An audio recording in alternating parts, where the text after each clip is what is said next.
Hai, bertemu lagi dengan aku, Fitri Aulia, dengan NIM 2113031010. Nah, pada kesempatan kali ini, saya akan memaparkan terkait materi energi matahari. Adapun topik bahasan yang saya akan sajikan yaitu ada definisi, jenis-jenis proses pembentukan, sejarah, aplikasi sebagai penerangan dan pemanasan, aplikasi sebagai pembangkit listrik skala besar, inovasi dan aplikasi baru, dan dampak positif serta negatif. Langsung saja untuk topik yang pertama, yaitu definisi energi matahari. Nah, energi matahari merupakan sumber daya alam yang tak terbatas dan berkelanjutan yang berasal dari radiasi cahaya dan panas yang dipancarkan oleh matahari. Nah, energi matahari ini memiliki potensi besar dalam mengurangi ketergantungan pada sumber daya fosil, mengurangi emisi gas rumah kaca, dan meningkatkan kualitas hidup masyarakat dengan cara yang berkelanjutan. Nah, adapun jenis-jenis energi matahari, menurut Arif et al. Tahun 2021, jenis-jenis energi matahari terbagi menjadi dua, yaitu energi fotovoltaik atau PV dan energi surya termal. Untuk yang pertama, yaitu energi fotovoltaik. Nah, energi fotovoltaik adalah teknologi yang memanfaatkan sel surya untuk mengubah sinar atau radiasi matahari langsung menjadi energi listrik melalui proses yang dikenal sebagai efek fotovoltaik. Nah, energi yang dihasilkan ini bisa langsung disalurkan atau disimpan ke dalam baterai. Nah, keduanya dapat langsung digunakan untuk perangkat elektronik dengan bantuan inverter yang mengubah arus DC ke AC. Nah, sel surya pada energi fotovoltaik ini terbuat dari material semikonduktor seperti silikon yang menyerap foton dari sinar matahari dan melepaskan elektron menghasilkan arus listrik. Nah, keunggulan dari energi fotovoltaik ini adalah salah satu energi terbarukan yang ramah lingkungan, fleksibilitas pemasangan, dan pengurangan biaya energi. Nah, teknologi PV ini banyak digunakan dalam panel surya yang dipasang di atap bangunan perumahan, komersial, hingga ladang surya skala besar. Nah, selain efisien untuk menghasilkan listrik terbarukan, sistem PV juga fleksibel karena dapat diterapkan dalam berbagai skala dan tempat. Nah, inovasi dan bahan maupun desain seperti penggunaan perovskit terus meningkat. Nah, efisiensi konversi energi dari sistem fotovoltaik menjadikannya salah satu pilihan utama dalam upaya global untuk transisi ke energi bersih dan berkelanjutan. Selanjutnya yaitu jenis energi surya termal. Nah, energi surya termal merupakan suatu teknologi yang memanfaatkan panas dari sinar matahari untuk memanaskan cairan ataupun udara lalu menghasilkan energi panas yang kemudian digunakan untuk pemanasan langsung maupun pembangkit listrik. Nah, sistem ini bekerja dengan mengumpulkan dan memusatkan panas matahari menggunakan kolektor surya. Nah, panas yang dihasilkan ini dapat dimanfaatkan untuk pemanas air domestik, memanas ruangan, atau dalam skala industri untuk menggerakkan turbin uap dan menghasilkan listrik.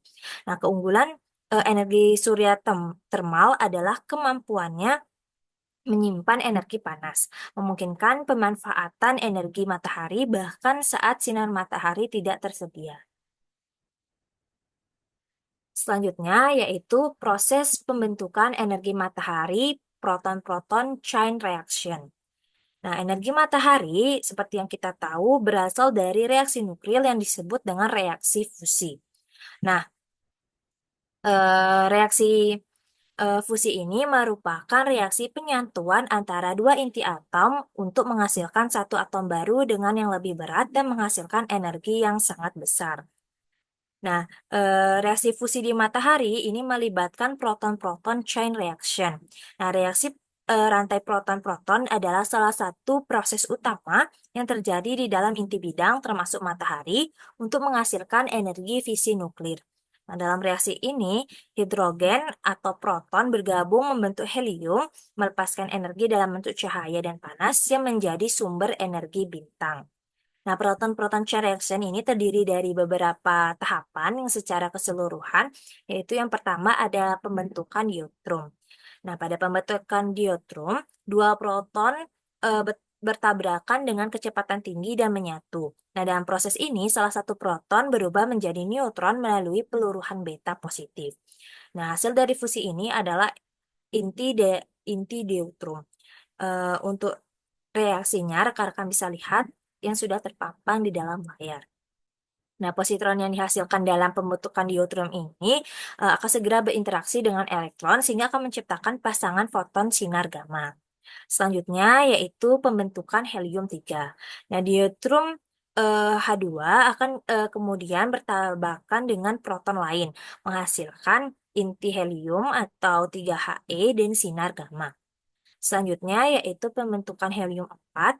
Nah, dalam proses ini dua inti eh, helium-3 bergabung untuk menghasilkan helium-4 dan dua proton akan dilepaskan. Selanjutnya yaitu reaksi keseluruhan. Nah, jika digabungkan seluruh proses di atas, 4 proton itu akan bergabung untuk membentuk satu inti helium-4, dua positron, dua neutron, dan energi dalam bentuk sinar gamma. Nah, menurut NASA Space Place, reaksi berantai ini menyebabkan energi yang dilepaskan fusi menumpuk membentuk suhu yang tinggi pada matahari hingga sebesar 27 juta Fahrenheit. Dan yang kemudian sinar ini akan dipancarkan bersama dengan cahaya. Nah, besarnya suhu matahari inilah yang menyebabkan panas bisa sampai hingga ke bumi yang sangat jauh, bahkan bisa mencapai planet lain yang jaraknya jutaan cahaya. Selanjutnya, yaitu kita akan membahas terkait sejarah energi matahari. Nah, matahari terbentuk sekitar 4,6 miliar tahun yang lalu dari awan gas dan debu kosmik yang disebut nebula surya. Nah, proses pembentukan ini adalah bagian dari evolusi alam semesta yang menciptakan bintang-bintang, termasuk matahari. Nah, yang pertama, yang seperti saya sudah jelaskan tadi terkait nebula surya. Nah, pada awal pembentukan matahari ini dimulai dengan adanya nebula surya, yaitu awan besar yang terdiri dari gas, terutama hidrogen dan helium, serta debu kosmik. Nah, nebula ini kemungkinan terbentuk dari sisa ledakan bintang supernova yang memicu terjadinya keruntuhan gravitasi di awan gas tersebut. Kemudian, yaitu keruntuhan gravitasi berawal dari gangguan gravitasi dari supernova terdekat menyebabkan sebagian dari nebula surya mulai runtuh. Nah, saat gas dan debu terus jatuh ke pusat nebula, gas dan debu itu mulai berputar dan membentuk piringan gas dan debu yang berotasi secara cepat. Selanjutnya yaitu pembentukan probintang. Nah, di pusat nebula yang runtuh, itu akan mengalami tekanan dan suhu meningkat secara drastis. Nah, reaksi fusi ini menghasilkan energi dalam jumlah besar dan menyebabkan inti menjadi sangat panas dan bercahaya. Pada tahap ini, matahari masih merupakan protobintang.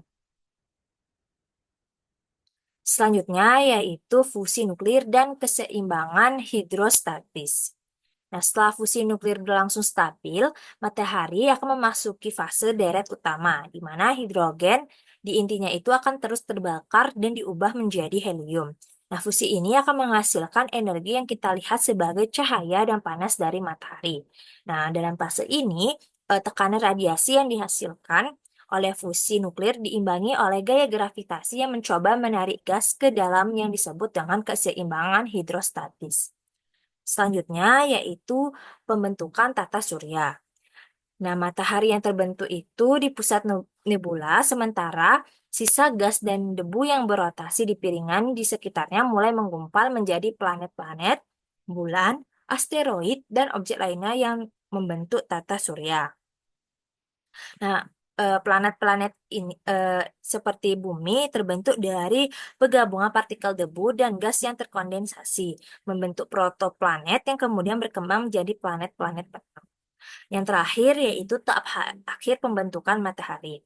Nah, setelah proses ini selesai, matahari menjadi bintang yang matang dan stabil, seperti yang kita lihat sekarang. Nah, matahari akan tetap dalam fase deret utama selama sekitar 10 miliar tahun sebelumnya memasuki tahap evolusi bintang. Selanjutnya, di mana ia akan membengkak menjadi raksasa merah eh, dan akhirnya sebagai katai putih setelah kehabisan bahan bakar hidrogen di intinya. Nah, pembentukan matahari adalah bagian dari siklus hidup bintang-bintang di alam semesta, di mana awan gas dan debu itu akan mengalami keruntuhan gravitasi, membentuk bintang baru, dan siklus ini akan terus berlanjut. Selanjutnya, kita akan bahas aplikasi energi matahari sebagai penerangan dan pemanasan. Nah, terdapat tiga aplikasi energi matahari yang kita bisa lihat di dalam kehidupan kita sehari-hari. Dan di mana untuk yang pertama yaitu lampu jalan tenaga surya. Nah, pada aplikasi ini sistem pencahayaan luar ruang yang memanfaatkan energi matahari untuk menghasilkan cahaya. Nah, sistem pada lampu jalan tenaga surya ini menggunakan panel surya untuk menyerap energi pada siang hari dan menyimpan daya dalam baterai untuk penerangan di malam hari. Kemudian aplikasi yang kedua yaitu lampu taman tenaga surya. Sama seperti lampu jalan tenaga surya, lampu taman tenaga surya ini dilengkapi dengan panel surya yang menangkap sinar matahari sepanjang hari dan mengubahnya menjadi energi listrik melalui sel fotovoltaik. Nah, energi yang dihasilkan ini disimpan dalam baterai yang terintegrasi, sehingga lampu dapat menyala saat hari mulai gelap dan dilengkapi dengan sensor cahaya. Aplikasi yang ketiga yaitu eh, solar water heaters. Nah, teknologi yang memanfaatkan energi matahari pada solar water heaters ini yaitu dengan memanaskan air dengan cara yang efisien dan ramah lingkungan. Sistem ini umumnya terdiri dari panel surya atau kolektor, tangki penyimpanan, dan sistem pipa.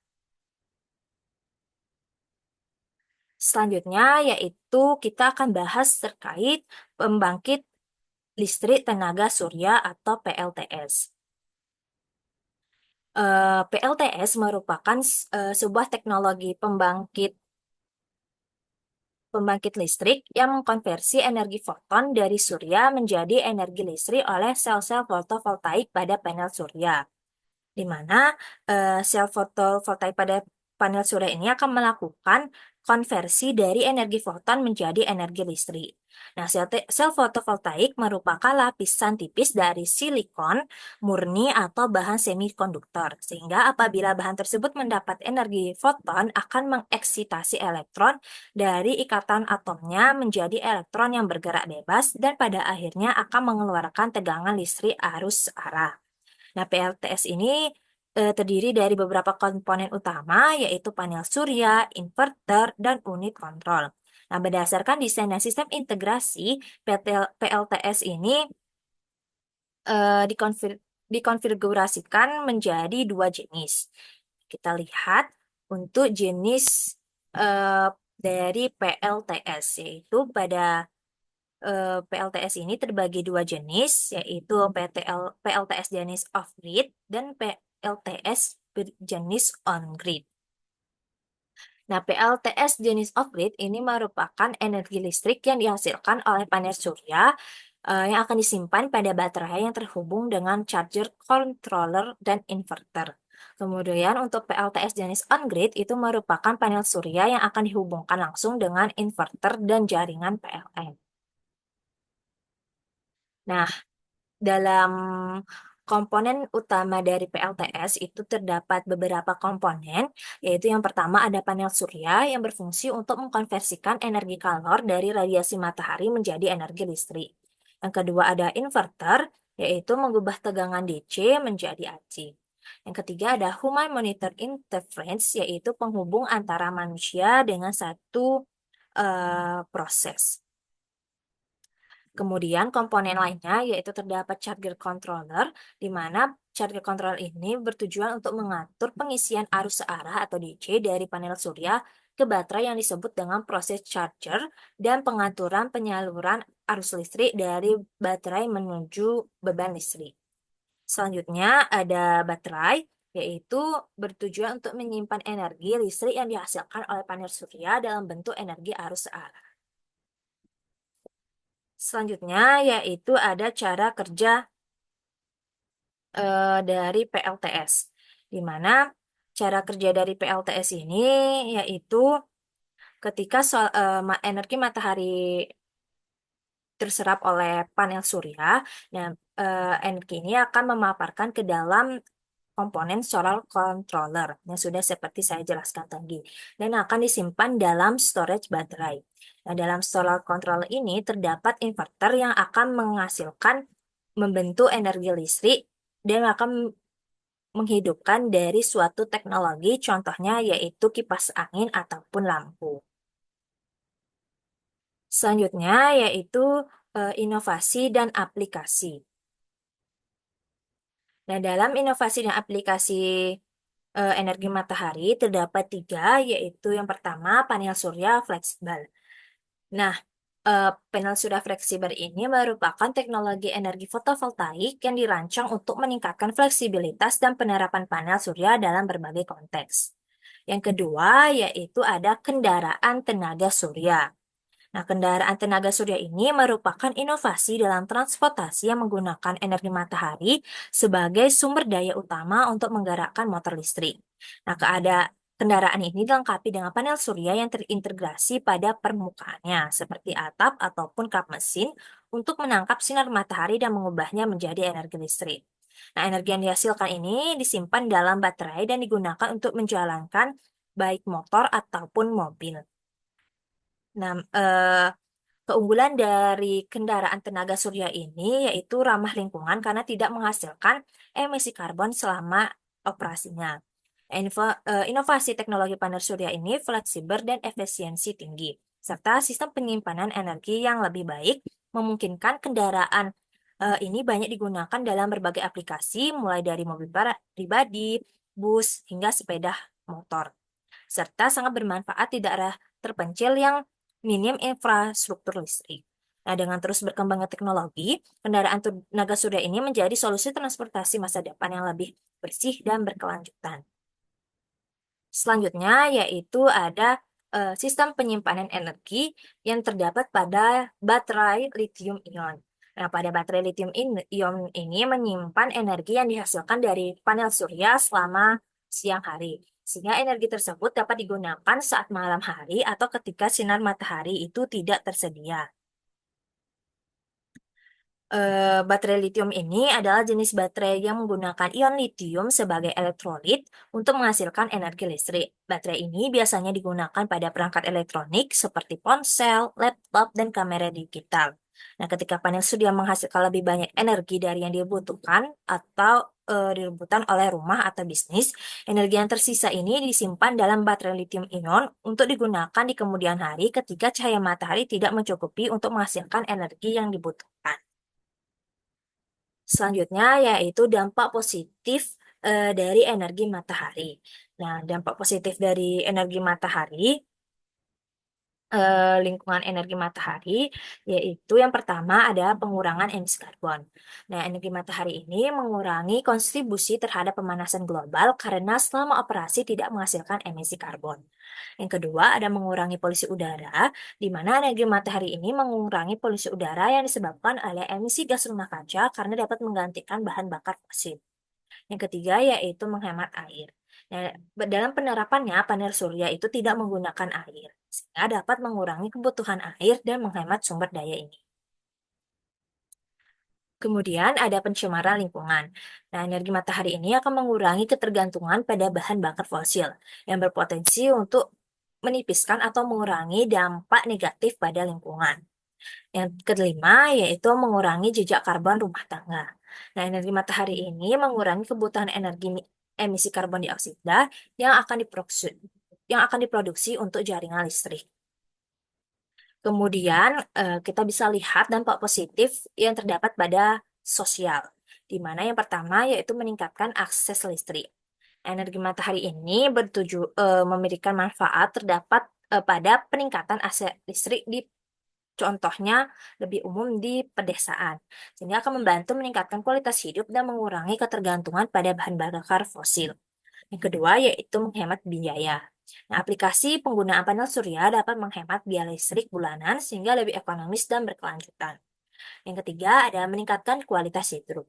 Nah, masyarakat ini dapat memiliki sumber listrik yang lebih stabil dan berkelanjutan, sehingga akan meningkatkan kualitas hidup secara keseluruhan. Kemudian dampak positif dari aspek sosial yang terakhir yaitu mengurangi fluktuasi harga bahan bakar fosil. Nah, dengan menerapkan energi matahari dalam aplikasi yang ada, itu akan membantu mengurangi fluktuasi harga bahan bakar fosil, sehingga lebih stabil dalam pengeluaran energi. Kemudian, kita akan bahas terkait dampak negatif yang kita lihat dari aspek habitat lokal. Di mana yang pertama yaitu pada penggunaan lahan. Instalasi ladang surya besar itu akan membutuhkan lahan yang luas sehingga akan menyebabkan hilangnya habitat alami. Yang kedua yaitu fragmentasi habitat, di mana pemasangan infrastruktur energi matahari termasuk jalur akses dan kabel listrik dapat membagi atau memisahkan habitat alami, sehingga mengurangi konektivitas antara area yang penting bagi satwa liar. Yang ketiga yaitu polusi kimia akibat limbah. Nah, pada proses produksi dan pembuangan panel surya yang melibatkan bahan kimia dan logam berat, itu akan menimbulkan polusi yang pada akhirnya dapat mempengaruhi habitat. Kemudian, kita akan melihat dampak negatif dari limbah panel surya. Nah, limbah panel surya ini akan memberikan dampak negatif kepada khususnya yang pertama yaitu pencemaran lingkungan. Nah, panel surya mengandung bahan kimia dan logam berat yang jika tidak dikelola dengan baik akan bisa mencemari lingkungan di sekitar. Yang kedua yaitu proses daur ulang terbatas. Banyak komponen yang tidak mudah dipisahkan atau didaur ulang, sehingga menghasilkan limbah elektronik yang dapat berdampak pada lingkungan jika dibuang di tempat pembuangan sampah biasa. Yang ketiga ada ketahanan panel. Nah, panel surya umumnya memiliki umur pakai sekitar 25 hingga 30 tahun. Nah, setelah itu jika daur ulang tidak dilakukan dengan benar, limbah panel surya ini akan menyebabkan masalah yang cukup besar bagi lingkungan. Kemudian, dampak negatif yang kita bisa lihat dari aspek penggunaan bahan langka. Yang pertama yaitu lebih ke sumber bahan langka. Nah, ketersediaan bahan ini terbatas dan penambangan bahan langka seringkali dilakukan di wilayah yang memiliki standar lingkungan dan hak asasi manusia yang rendah, sehingga bisa menimbulkan masalah sosial maupun lingkungan. Yang kedua yaitu ketergantungan pada negara penghasil. Nah, banyak bahan-bahan langka ini diekstraksi atau diekspor dari negara-negara tertentu yang memiliki cadangan yang cukup besar, yang dapat menciptakan ketergantungan pada pemasok terbatas dan berpotensi memicu ketegangan geopolitik. Baik, sekian pemaparan terkait materi energi matahari. Saya mohon maaf apabila terdapat kesalahan kata dalam penyampaian materi ini. Untuk itu, sampai jumpa di lain waktu. Dadah.